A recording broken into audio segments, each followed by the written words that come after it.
Welcome to Face to Face with myself, John Hammond. Today I'm here with State Representative Glenn Rogers at his ranch near Grayford in Texas. Glenn, thanks very much for your hospitality today and for this beautiful ranch overlooking the Brazos River. How long have your family been here?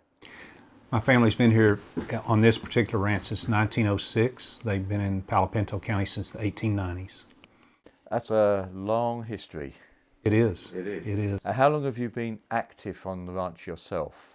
Since 1980 or maybe the late 1970s, I've operated the ranch since 1980. Okay. Have there been many technological changes that have affected ranching in that period? Oh, there really has. I mean, a lot of people think you just turn cows out on grass and everything is easy, but we've seen a lot of technology change. Of course, we use drones. We use electronic scales to record weights. We use ultrasound technology for pregnancy diagnosis. So we use a lot of technology. Conservation. Very aware of issues such as water conservation, and I imagine as a rancher this is something that's both very important to you but also important to the community as a whole. So what is your perspective on the steps currently being taken for conservation, not just of water but of all aspects of conservation? Right. We feel very blessed to have this piece of property in our family. And one of the things that we work on a daily basis is trying to manage the ecosystem where everything balances, and it's a constant battle. We try to manage the rangeland for livestock and also for wildlife. We were fortunate to receive the Conservation Ranch of the Year in 2017, and that was from a couple of decades of a lot of work with brush control grazing, reseeding some of the native grasses that had been here back when the buffalo roamed this area. Okay, and that's an award for the whole of Texas? Yes, it was an award for the whole of Texas, right? So we were very proud of that. Absolutely, and rightly so. Now, your wife and yourself are known for your passion for life generally, but also for animals, and you're both practicing veterinarians. Is that correct? That's correct. We're not actively practicing currently. My wife still does some relief work. I still do some consulting work. But other than working on our own animals, we're really not active in practice currently. Okay. However, it's probably not so well known that you were formerly the president, I need to get this right, of the American Association of Bovine Practitioners. That's correct, yes. What exactly did that entail and what did that involve? So, I mean, that's a long, fancy name for cow doctors. So there's around 5,000 cow doctors in North America that are members of this organization. I've been very involved in that since 1980 when I graduated from veterinary school, and I served on the executive committee. Prior to that, I was on the board of directors as a district director representing Texas, Arkansas, Louisiana, and so it's something I'm very passionate about. I started out in a rural mixed practice, and I eventually evolved into specializing in cattle, specifically beef cattle. Right. So the AABP, the American Association of Bovine Practitioners, includes both dairy and beef practitioners from across North America and some from other countries as well. It's on record that you're a man of faith, and that your family are very much involved in local church. Could you tell me a little bit about your faith walk, and perhaps particularly how you strive with your move into politics to be able to perhaps implement things that you believe need to be implemented and to outwork things that need to be outworked in the community? Yes, politics is a rough sport, and I've certainly found that out. It's a tough day-to-day thing, and you have many challenges.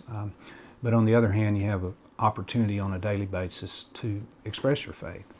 And I remember distinctly when I was looking into running for politics, or I don't like the word politics, I like the term statesman. I think it sounds much better, and it really depicts more what I try to aspire to be as a statesman, not a politician. But I remember Representative Dwayne Burns in Cleburne. He was one that I called to introduce myself and just ask what I was getting into. And he said, I hope you know you're about to enter into a spiritual journey. And I thought, well, I know I prayed about this decision, but I didn't really know what he meant until I'd spent several months on the campaign trail and had so many people calling and just telling me they're praying for me, either texting me or calling me or emailing me and saying, we've been praying for you. And it made all the difference in the world. And on the other hand, I've been able to see so many needs that I've been able to pray for as well. That's good. That is good. What actually inspired you to go into politics? You know, that's a very common question. There's kind of a long answer and a short answer, but I had been in leadership positions a good bit of my life, both on a local, state, and national basis, but I hadn't run for office other than the school board. And here I was in my 60s, and I started looking at the lack of representation in rural Texas. So if you look at 2/3 of the geography of the state of Texas west of the I-35 corridor, there are fewer representatives in that region alone than there is just in the Houston metro area, particularly if you take out El Paso. And so I felt like there was a real need for someone to represent the needs of rural Texas. And that really inspired me. I also wanted my children and grandchildren to experience the same freedoms that I've experienced. And I felt like it was my time. I'd had a great career in veterinary medicine. I was retired from I had really several careers, but I was retired from my last career ranching full time. And I felt like it was my time to give back to Texas and our country. Okay, well, after the break, we're just going to roll into that a little more detail, but don't go away. We'll be right back with State Representative Glenn Rogers.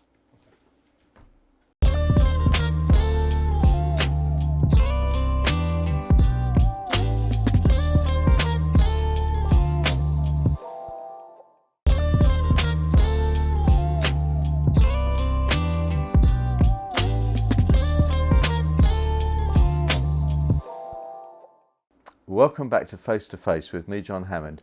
I'm with State Representative Glenn Rogers. And Glenn, before we move into politics, could you just tell us a little bit more about your family? Well, I'd love to. My wife Mandy and I have been married for 27 years. She's also a veterinarian. I have 4 living children. My oldest daughter Meg is an MD. She's an infectious disease specialist, and she's married to an orthopedic surgeon. They have 3 boys, my 3 grandsons. They range from 6 to 10. And then I have my daughter is an attorney. Her husband's also an attorney. They live in Sacramento, and they have 2 daughters, and they're 7 and 9. And then I have a son, Ben, who's 24, who's working as a sales rep in the animal health industry. He works for a company called Performance Livestock Analytics, and he calls on ranchers every day. So, which I never thought I'd see that, but he was not really that interested in cattle growing up. But I think I worked him too hard. But he enjoys it. He really does. And then my youngest daughter Leah is a freshman at Tarleton. She is on the track team and is majoring in physics.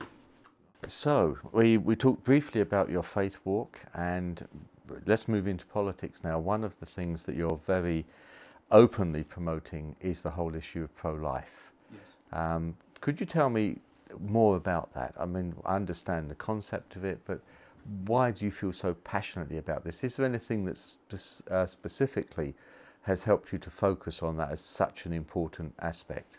Right, and there's no question in my mind that life begins at conception, and life definitely begins before birth, and it doesn't end at birth either, right? So we have to take care of our children after they're born as well. But my story, my specific perspective on that as a veterinarian, as a cattle veterinarian. When we ultrasound heifers, and we may have a couple of hundred to go through, and we have a cowboy crew around there, and I'm using my ultrasound transducer to identify the fetuses at a very young age. And almost every time we get together and do that, there'll be one or two that we just get such a good view of the heartbeat of that calf. And I'll say, okay, we got to stop here. Y'all got to come see this. This is awesome. And they'll come around and look. And if we get so amazed and so in awe of the heartbeat of a calf, how much more is the heartbeat of a child? That's powerful. That is powerful. Other policies that you are particularly keen on endorsing and promoting, I think education is very high up your list. Well, I'm a big supporter of education, and I've had some experience being on the school board. I was a university educator for about 9 years, and I was a tenured associate professor in a veterinary college. And I believe that we need choice in education. We need the ability to have private, public, homeschool, hybrid opportunities. But we have to support our public schools. And we're required by the Texas Constitution, Article 7, Section 1, to provide a system of free, efficient schools in the state of Texas. So it's a constitutional requirement. And about 5.5 million students in Texas attend public schools. What I'm concerned about is a lot of our public school teachers have been unjustly maligned because of some things that teachers have done that have made the news that don't fit into what we think should be taught, obviously. But the vast majority of our teachers are doing a great job. They're working hard. They're the people sitting next to you in church, and we need to support them. We need to pray for them. We all need to be engaged in our schools. If you really want to get involved, run for school board.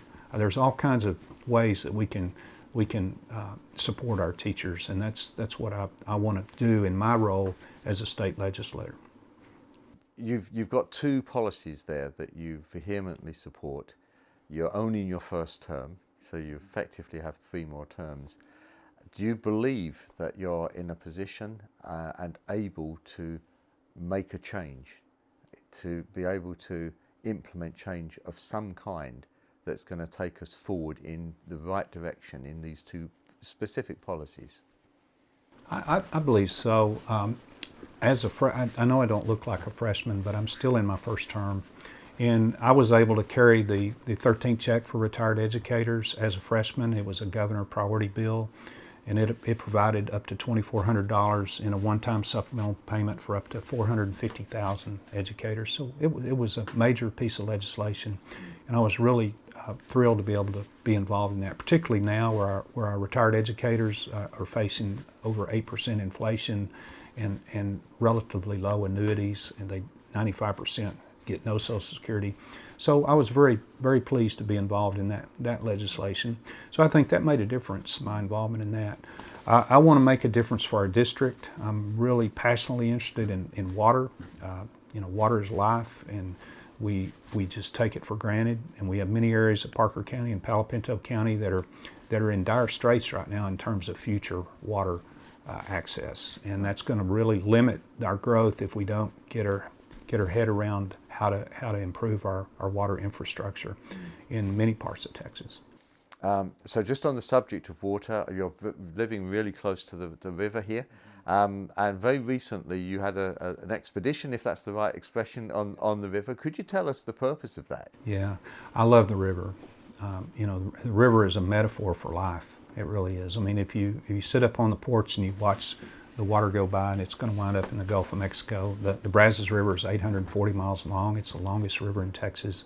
It's the official name is actually the Los de Brazos de Dios, which means the arms of God.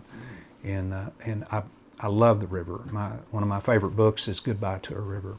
So I had the opportunity to take a journey down the river on Wednesday with the Brazos River Authority. We went from the dam down to Oaks Crossing, which is below Mineral Wells, and it was just a fascinating trip. I took lots of pictures and videos, and it just took a little over 2 hours, but that's the first time I'd actually taken that trip. And we were just looking basically to see if there was anything about the river and that we needed to be concerned about. I think they were looking for any potential violations of pollution type violations.